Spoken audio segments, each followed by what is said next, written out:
This is the Friday afternoon Qso-Vlog network. And now let's check in and see if CHARLEY-K1GZL is on frequency to bring us up to date on the latest 40-meter band propagation. Charlie's QTH is up north in northern New Hampshire, near the Canadian border. Charlie, got a copy? Yes. Canadian border. Charlie, got a copy? Yes, Jim, solid copy, or not nearly as strong as usual. But part of it is icing. I am icing up here. This is K1GZL. How do you copy? I would assume maybe Milford, Pennsylvania. Yes, we're using Milford, Pennsylvania. You're 30 over, Roger. Yes, we're using Milford, Pennsylvania. You're 30 over, Roger. Okay, I'm glad I am, because my output, I might be getting 600 out. But I've got about a 1.8 to 1, almost 2 to 1 SWR here, because we had some freezing rain when we went over to colder conditions. Then we got into a little sleet, and then we've gotten about 1 inch of dry powder snow now. Right now there's a very light snow flurry going on. Winds are westerly, maybe 15 to 30 miles per hour, and the temperature at noon was 9 degrees. At midnight it was 43 degrees with rain, and right now it's 9 degrees above zero, and with the wind the chill factor is 10 to 20 degrees below normal. I had recorded Captain Mike over a week ago, aeronautical, but for some reason I lost the tape.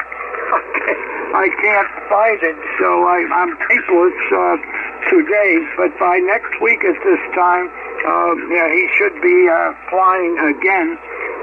And then as we get into early March, he's going to spend about 2 weeks flying down to Central America and also South America, so he'll be on that particular run. So back to you, Jim. KC9VKV, K1GZL. Go ahead. Roger, Charlie. Well, I was just thinking now, here's Captain Mike headed down to South America, I think you said. I wonder how your antenna is going to favor that QSO. I wonder how your antenna is going to favor that QSO. Well, I do have on 20 meters, I do have 2 antennas I can use. One is a 4-element diamond-shaped wire quad. That's firing out to San Diego, Los Angeles. And the second one is a much lower 5-element wire beam, slightly inverted bead, and that's pointed dead south, or about 10 degrees west of San Juan, Puerto Rico, and it gets into especially western South America and the Caribbean islands fairly well. So I'm looking forward to working him on that antenna. Jim, go ahead. Roger. Now that 5-element beam, that's a Yagi, I'm assuming, and would it follow the typical gain factor of a 5-element Yagi? Would it follow the typical gain factor of a 5-element Yagi? Well, as far as the antenna goes, yes, it should. However, the antenna is not that high, and I don't have a drop-off in front of that particular antenna. I don't have a downsloping like I do on my other antennas, but for some reason it does work. It does work. It works fairly well down into Miami and moderately well down into Jacksonville, Florida, and Savannah, Georgia, and parts of eastern South Carolina. But it's a good substitute antenna. And the loading is the same. The loading is actually the same between the two antennas, so it's very easy to switch from one to the other. Even though the signals are down and I'm iced up here a bit, here's how you're coming in. I think. Can't find it. KC9VKV, K1GZL. Lost in the shuffle again. The story of my life, Charlie. I don't know. I'm just, again, back to your antenna. The decibel gain for the 5-element, would you say would be in the neighborhood of maybe 7 to 8 dB gain? You say would be in the neighborhood of maybe 7 to 8 dB gain? Yes, I think you're about correct. It should be 7 or 8 dB gain. But the reflection, the ground reflection out in front of the antenna would not be anywhere near what the quad is, which goes down, which has land sloping downhill in front of it. That is much better. That is much better. But this one goes. I'm skirting the hill I'm on when I fire at 180 degrees or directly south. I'm skirting the hill, and the elevation does not drop off in front of that antenna, which the average height is about 30 feet. About 30 feet, Jim. Go ahead. Roger, Roger. Well, you've got Antenna City. I've seen your QSL or your QRZ page. I had a mental block there, but I've seen the pictures of your antenna farm. You look a lot like my house. But I've seen the pictures of your antenna farm. You look a lot like my house. Oh, okay. Well, long as we survive, Jim. Let me try this again. Wait a minute.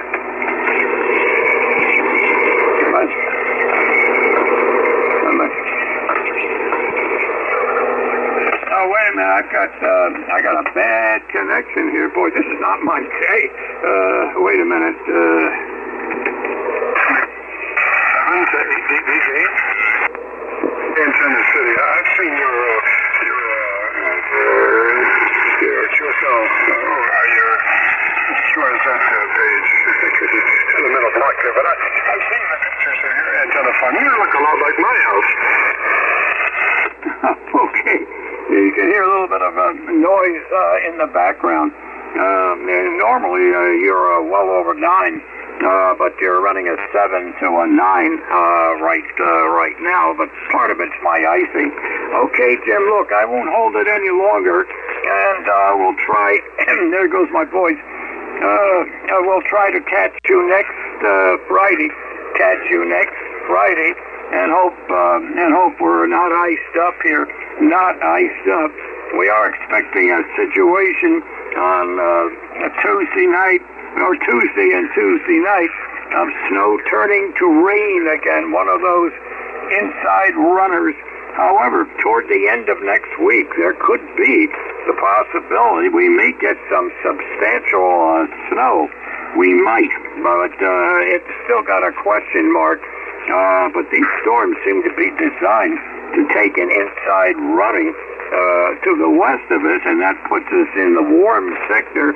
Although the rain, around 1 inch that fell, totally, that has ended up in the snow out here, which is about 20 inches or more deep yet. That will become very hard because everything is frozen solid now.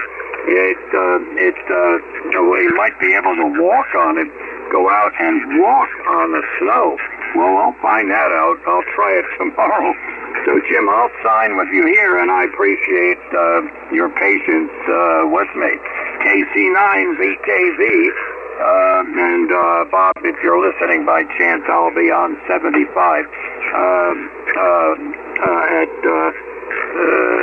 2 o'clock, 8 p.m. K1GZL, we are clear. Roger, Roger, Charlie. Well, thanks for opening our show. Appreciate that. 73 up that way. Watch yourself out on that snow and ice, man. Just a little bit of ice can go a long way as far as making passage difficult out there, and maybe even dangerous. So be very careful. This is KC9VKV. Just a reminder, my name is Jim, better known in some circles as Dr. VKV, and we are recording now live till 5. So if you have a radio you want to check out, give us a shout. We'll post this recording up on YouTube in the next couple of days. So when you go to YouTube, just do a call letter search for KC9VKV followed by the word logbook. That's KC9VKV followed by the word logbook. And that will take you to our Qso-Vlog page on YouTube, where we're currently featuring over 2,000 Qso-Vlog aircheck recordings. This recording will be cut number 1 in that series of 2,000 plus recordings. And we should have it uploaded by noon tomorrow. So this is KC9VKV, and if you have a radio you want to check out, give me a shout.